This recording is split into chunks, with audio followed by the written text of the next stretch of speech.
What is the best driver of 2023? We're here at Torex to find out. So first up, TaylorMade and the Stealth 2 range. We've got 3 models in this. The Plus is the lowest spinning model. And so far, I would say in terms of distance, it's doing really good. That's probably the biggest thing I've been impressed with this. What I just want to check is where the spin's at.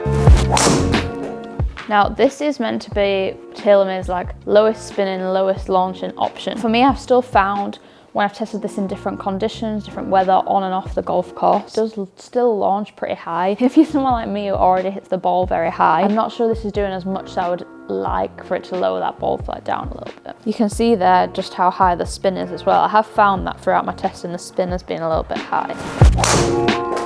I think definitely if you're someone who doesn't like to see the ball go left, it's probably just favour the right side a little bit more, but I still do feel like it's quite nicely controlled and it's pretty consistent. Overall, the numbers with this are pretty good, but actually it's probably not the model in this lineup that's impressed me the most. Okay, main Stealth 2 model now. That felt really good. And you can see straight away how it's straightened the ball fly out a little bit more, so the CG on this is a little bit more heel bias than we're going to see with the Plus. Look how fast the clubby speed is with this. Like, you would always expect it to be a lot more with the Plus. It's more compact, but that's up to like 4 miles an hour on the last one. Okay, last model is the HT. This has been like seriously impressive in testing, like throughout all different conditions. I just think this has to be one of the easiest to hit drivers on the market this year. It gives you that little bit of draw help. I think this is going to be a big win for a lot of golfers. But I'd say it's not going to be the longest, but in terms of forgiveness and ease of use, I'm not sure this is going to be beaten. Cobra Aerojet. I would say of the 3 models available, this is probably the one that was most consistent in terms of front to back distance throughout all my testing. Now, across all the Cobra Aerojet models, the thing that impressed me most was the consistency of the distance. The front to back dispersion was ridiculous. When you think of taking that out on the golf course, that's really going to help you in terms of hitting your ball into different zones and getting over different hazards. I would actually say that the Max model is one of the most draw biased offerings out there, so perfect for someone who needs to turn the ball over or straighten out a left to right ball flight. G430, probably some of the drivers I've been the most impressed with in terms of change. The sound is massively different from Ping this year, and I think that's huge in getting more people using these. It's definitely going to jump them up for that kind of feel category. Through the years with Ping is obviously they have bigger head shapings, so they're more forgiving, they're more consistent, which is great. But if you're someone who's looking for maximum speed, you don't necessarily always get that. And I definitely found the Max model to be the most impressive in this Ping lineup. Super consistent, not just consistent in terms of like front to back, but also left to right dispersion. So very playable and very forgiving on those off-center strikes. My club head speed could be a little quicker, but in terms of like efficiency, pretty happy with that. Ping SFT stands for straight flight technology. This is all about having the most draw bias and really helping you out get rid of that slice, that left to right shot shape. And to be honest, I think Ping are some of the best on the market for creating this kind of technology.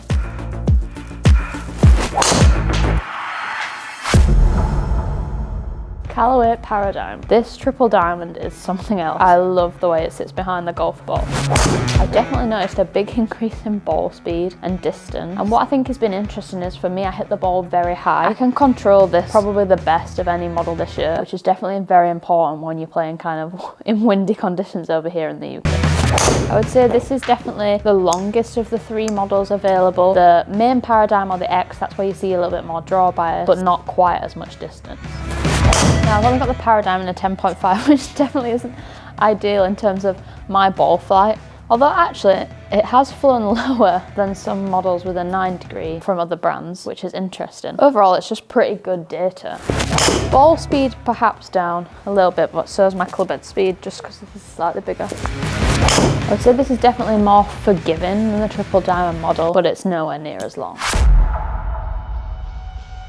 Titleist TSR2. Currently this is the one to beat. Now I have tested all 4 models in the TSR range. Personally for me, I think this is the best, but there are loads of really great options. The 1 is going to give you that real high launch, the 4 is going to give you that real low spin, low launch. The 2 and 3 sit in the middle, and the 2 is just probably the most forgiving out of those 2 options. Now although this isn't new this year, as in it's obviously last summer's model, it's still really great technology. I mean, the ball speed's fast on it, the carry distance is good. The only thing I've found recently is the spin is quite a bit low.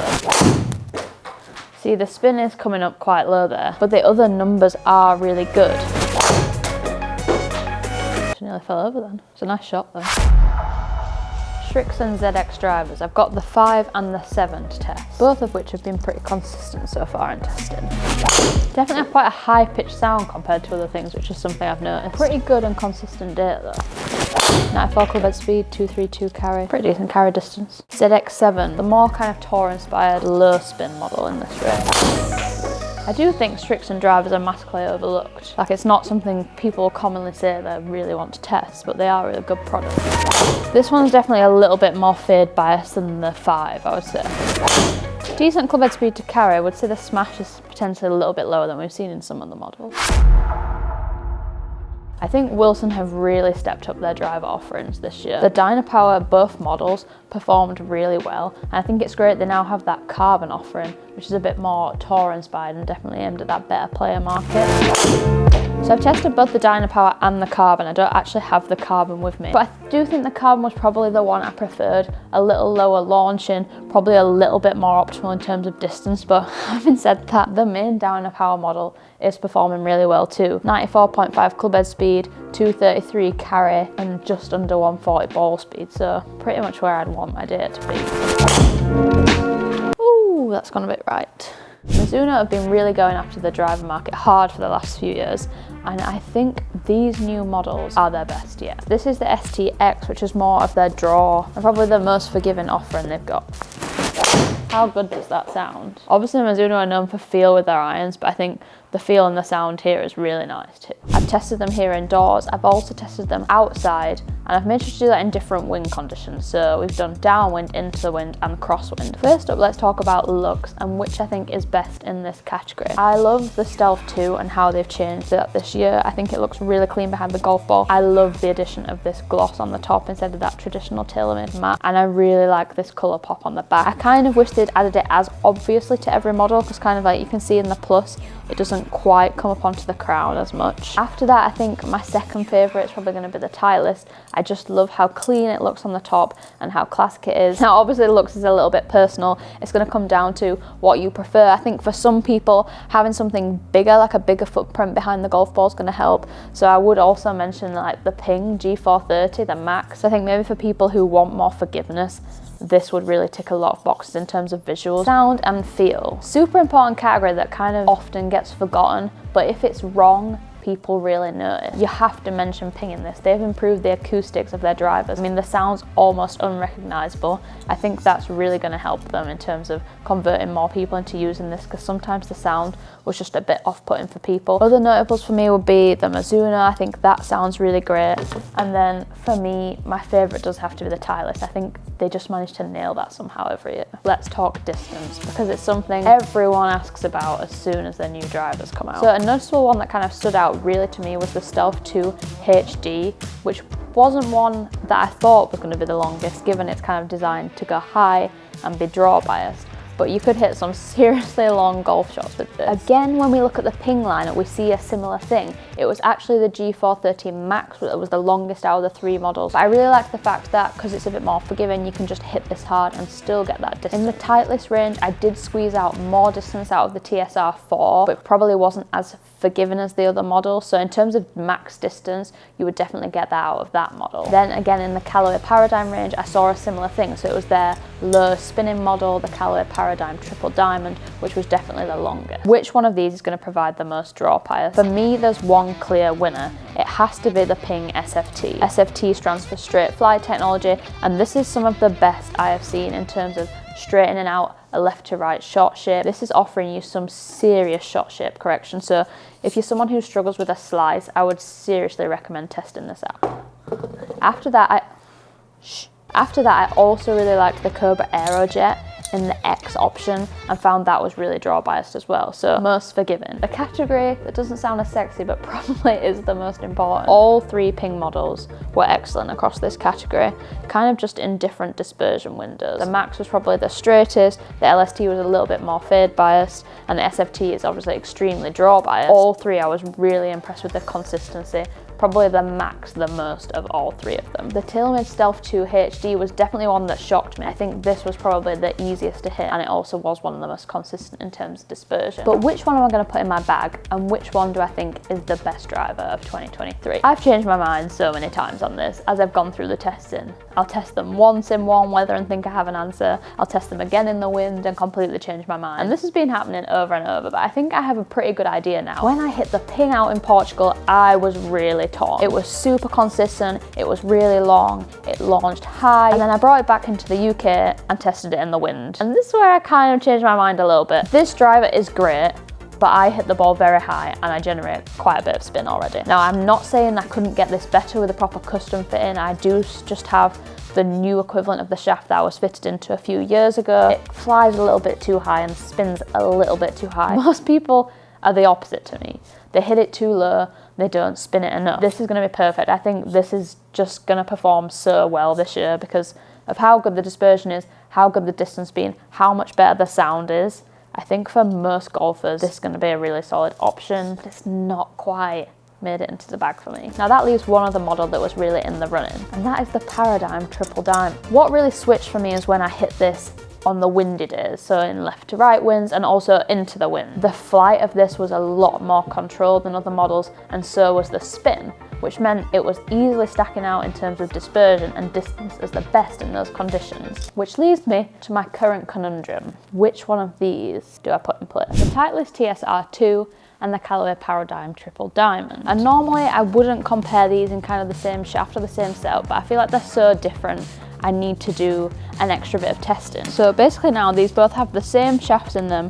They're both 9-degree heads. Obviously the Titleist is the 2 model, so it's a bit more forgiving than the kind of triple diamond that we have in the Paradigm range. But other than that, the setups are pretty identical, so this could be really interesting. Right, let's start with the Titleist.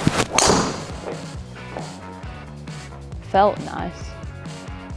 1.49 smash straight off the mark. 142 ball speed. That's a lot quicker than I've been seeing. Ooh, 142 ball speed again. That is really efficient data. Nearly 240 carry, not bad. I would say I do feel like with this, because the head is a bit bigger and obviously it's that more forgiving model, I feel like I can get away with a miss strike, potentially a little bit more than I do with the Paradigm. Let's see if that's actually the case though. Ooh, 143.8 ball speed, 243 carry. That feels so good. Super consistent too. Can't believe how consistently high that ball speed is. So it just goes to show you, you need to really try everything, because something that's maybe the most forgiving or the lowest spinning, it doesn't always necessarily turn out that way when you test it. I am just really enjoying hitting this, which is always a good sign. Okay, so let's take a look at the numbers. It was close, I'm not gonna lie. I can't say I'm not gonna lie because someone told me off for it the other day. Whenever someone says I'm not gonna lie, I just think they lie all the time. It's just a phrase, mate. Probably showed more differences than I thought it would.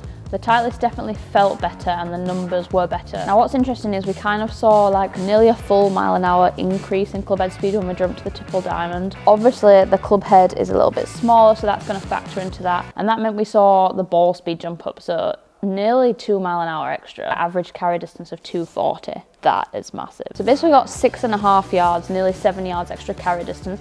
The distance was actually more consistent with the Triple Diamond as well, which probably wasn't what I would expect. The spin was slightly lower with this than we saw with the Titleist. I think maybe if I was going to play and I didn't feel quite as comfortable about my game, I would want to pull the Titleist out. It definitely feels easier to hit if I was kind of on my form and wanting something to really make me play my best. I think the Paradigm Triple Diamond has sneaked it. Looks like I might be getting a new driver in the bag this year.